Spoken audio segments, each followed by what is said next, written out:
बदलिला school समय राज्य सरकार बड़ निष्पत्ति बदलिला स्कूल समय एणिकी छात्र छात्री मानक पई गुरुत्वपूर्ण खबर सामना को आसी विद्यालय समय बदलुंट राज्य सरकार एथिरे कहुଯାଇଛି जे सारा राज्य रे विद्यालय गुड़िक कार्य समय मध्य परिवर्तन कर यह निष्पत्ति नहीं राज्य सरकार।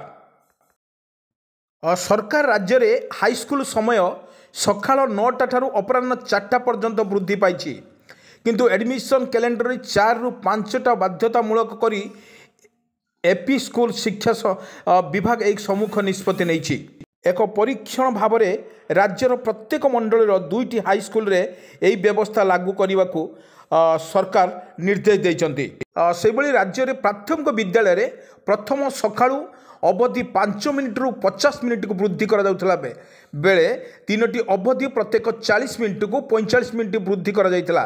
एही भली सकाळ अपराह्न निहाती प्रत्येक 5 मिनिट एवं मध्याह्न भोजन विरति 15 मिनिट को वृद्धि करा जाइछि। नवेम्बर 25 रु 30 पर्यंत राज्यर केतेक मनोन्नत विद्यालय कार्य समय परिवर्तन होगा जाइछि।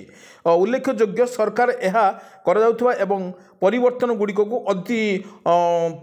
गुड़िक सहित विद्यालय प्रत्येक प्रतिदिन 1 घंटा वृद्धि पाइब। सरकार तरफ परीक्षामूलक भाव में कार्यकारी होउथवा एही अवस्था को फलाफल को आधार करी सरकार राज्यर समस्त विद्यालय को समान व्यवस्था लागू करने को चाहूँगी। तेबे सरकार ग्रहण करुवा एही निष्पत्ति को एवं विद्यालय गुड़िक को नूतन कार्य समय उपर शिक्षक संगठन माने आपत्ति उठाई।